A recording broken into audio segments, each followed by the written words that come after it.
அப்படி பாக்குற வரைக்கும் அந்த பிரச்சனைய என்னைக்குமே சரி பண்ண முடியாது.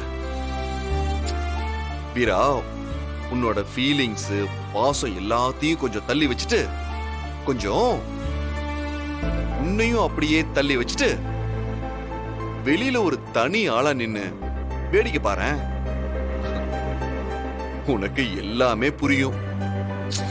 அதெல்லாம் எங்கண்ணே? நானும் அப்படிலாம் தான் யோசிச்சு பாக்குறேன். ஆனா எதுவுமே புரிய மாட்டேங்குது என்ன. ஏய் வீரா, நீ எப்ப அந்த மாதிரி யோசிச்சு பார்த்த? பிரச்சனை எல்லாத்தையும் நீ உன் ஃபீலிங்ஸோட சம்மதப்படுத்திக்கிற.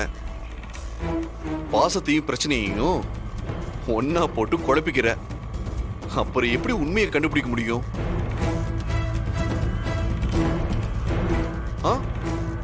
என் வீரா அப்படி இருக்க மாட்டாளே, இப்ப மட்டும் ஏன் அப்படி இருக்க? போன என் வயசு பொண்ணுங்களெல்லாம் பார்த்தா அவ்வளவு சந்தோஷமா இருப்பாங்க. ஆனா நான் மட்டும் பிரச்சனை பிரச்சனைன்னு பிரச்சனையை சுத்தியே ஓடிக்கிட்டு இருக்கேன். வாழ்க்கைய வெறுப்பா இருக்குன்னு. சரி, இப்ப நீ ஒரு வீடு கட்டி போறன்னு வச்சுக்கோங்க. உன் வாழ்க்கையில எல்லாமே நல்லா இருக்கு, ரொம்ப சந்தோஷமா வாழ்ற. அப்படி இருந்தா வாழ்க்கையில என்ன சுவாரஸ்யம் இருக்கும்?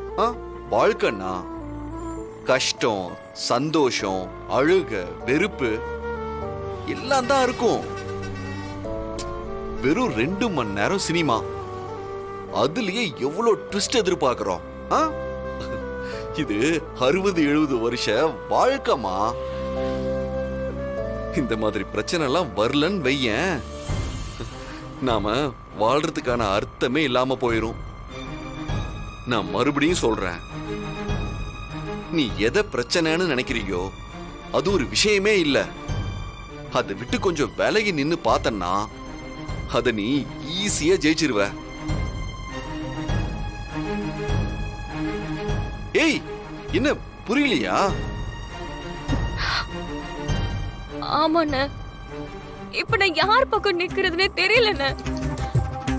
கார்த்தி பிருந்தாவை பார்க்கும்போது பாவமா தான் இருக்கு. ஆனா விஜய் பக்கம் தான் நியாயம் இருக்கிற மாதிரி தெரியுதுண்ண. எனக்கு என்ன செய்யறதுனே தெரியலண்ண.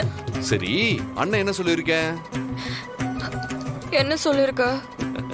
பாண்டியன் தங்கச்சிங்க எப்பவும் ஒத்துமையா இருக்கணும். யாரு வந்தாலும் யாரால என்ன நடந்தாலும் பாண்டியன் தங்கச்சிங்க ஒத்துமையா இருக்கணும். அவ்வளவுதான்.